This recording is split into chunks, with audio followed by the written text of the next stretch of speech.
Welcome to Related Rate Problems, and this is a first semester calculus discussion, and I would venture to guess that of all the topics in first semester calculus, the one that has kind of the most wide range of opinions about it is related rates.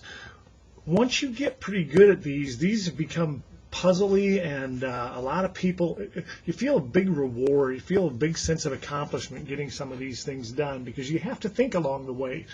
However, they are intimidating up front for many people, and some people, because of that, you just depends on the person. Some people rise to the challenge, and others just kind of cower away and just say, wow, these are just really, really tough. So I'm going to try to make sense out of it for you. And we start off with really just a warm-up because these are typically real-world problems. And as you can see, if you're scanning through example 1, there's not much about that that's real-world versus example 2. Oh, okay, there's something that's happening in the world. So number 1 is just kind of the mechanical behind it, but I'm still going to try to build in my analogy for this, as I often do. So the variables x and y are both differentiable functions, and we haven't talked about when variables are not differentiable or they're at times. I'm going to leave that to your semester or to your calculus teacher next year, but we will assume that things are differentiable for the sake of this assignment. And then they have an equation, y equals x squared plus 3. And I want to talk about y equals x squared plus 3 because that's going to be some real world thing going on. It's going to be some formula like an area formula or a volume formula or a formula for finding the position of a motorboat or something like that. But anyway, this is kind of like the movie. It's a moving picture where y is going to change, x is going to change. The plus 3, that's just a background element in the movie. That's like a parked car sitting behind. But y and x are changing. And then at some point, there's going to be a snapshot taken of that movie where y and x are going to be fixed. They're going to be still. We're going to be looking at an instant. And that's when this derivative work comes into play. Find the change of y versus the change of time, probably time, when x equals 1. Oh, okay, so x is going to be changing, but at some point it must be 1.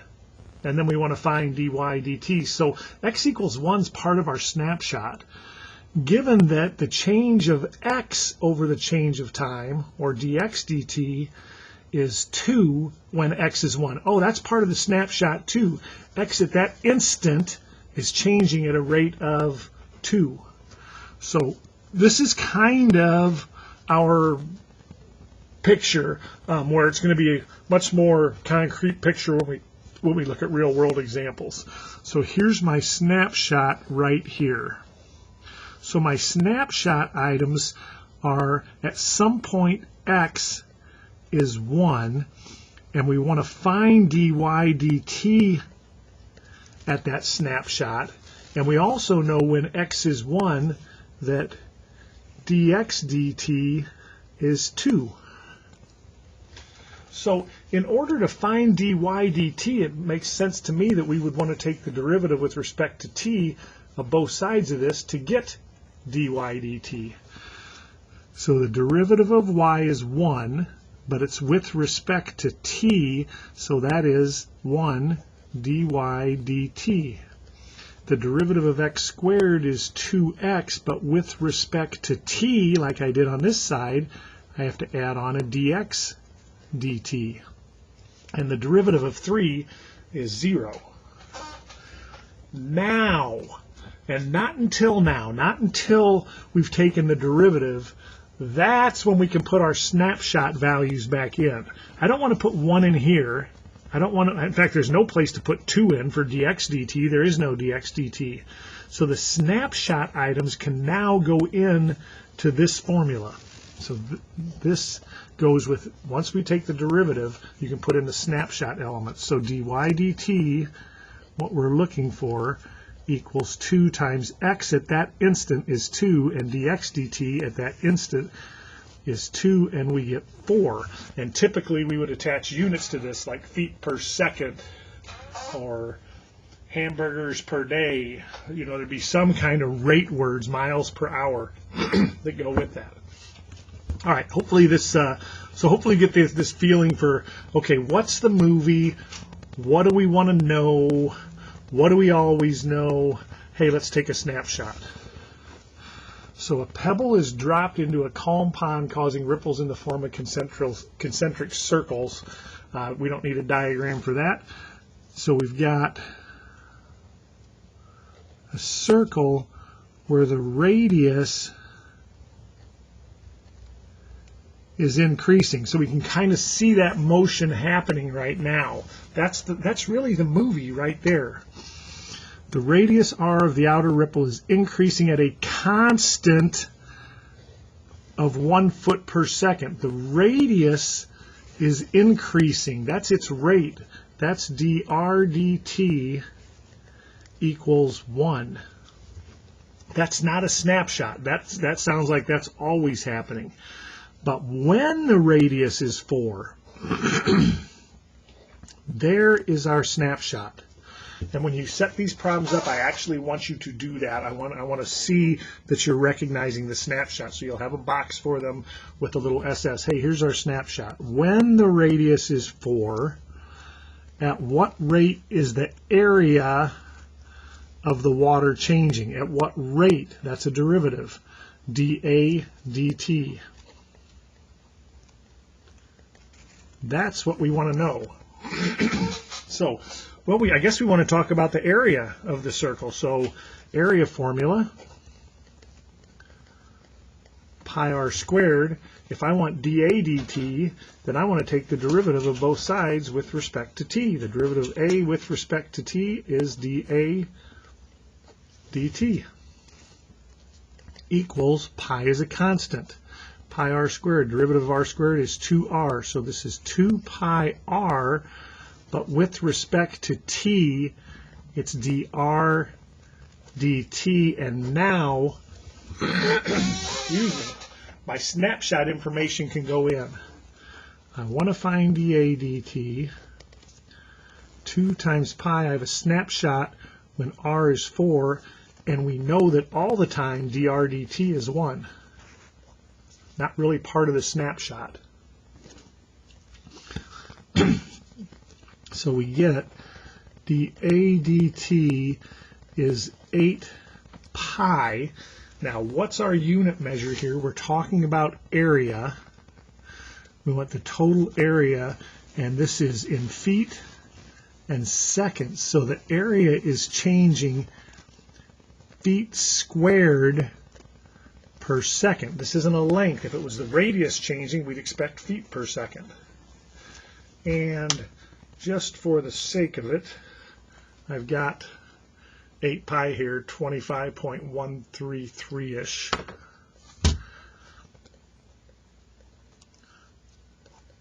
Feet squared per second. It just makes probably a little bit more sense to the reader that that's how fast the area is changing rather than 8 pi. Okay, now 3, an inflating balloon.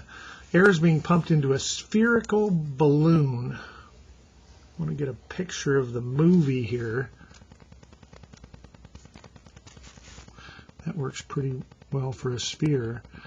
The only dimension of a sphere is the radius. Air is being pumped into a spherical balloon at a rate of 4.5 cubic feet per minute. Now, is that an active part of the movie, or is that just a car parked in the background that's not changing? It doesn't imply that at some instant it's being pumped in at 4.5 cubic feet per minute. It implies that that's always the case. So that is the volume. That's a volume. The change of volume with respect to time equals 4.5. Of course, that's cubic feet per minute. But dV dt, after we take the photo, after we take the snapshot, may be replaced with 4.5. No, it could be 4.5 pretty much any time we want it to, because that's constant. Okay. Then we're to find the rate of change when the radius is 2. Probably should box this after to make sure I leave room, but I know what's going to happen on this problem. So at some point the radius is 2. Is the radius 2 all the time? Of course not. So find the rate of change of the radius. We want dr dt when the radius is 2. That's what we want to know. Here's what we know. This is our movie. Part of our snapshot is when the radius, our snapshot's taken when the radius is 2. So since this is a volume, I've got dV, see, I've got dV dt. I probably want to use the volume formula, and this is one that I would give you. But the volume of a sphere is 4/3 pi r cubed, and that hopefully, at least if you didn't remember, hopefully it has a familiar ring to it. So can't substitute 2 in for r yet. I haven't taken the snapshot, and I've got dV dt. I want dr dt. I want to take the derivative with respect to r, both sides. So dV dt equals constant times r cubed. So this is 3r squared times the constants. 3 times 4/3, 4 pi r squared, but with respect to t, dr dt. I want to solve for dr dt, but now I can put some values in there. dV dt is 4.5. At this instant snapshot, we've got r is 2. So dr dt is, it was 4.5. It needs to be divided by a 4 times 4/16 pi.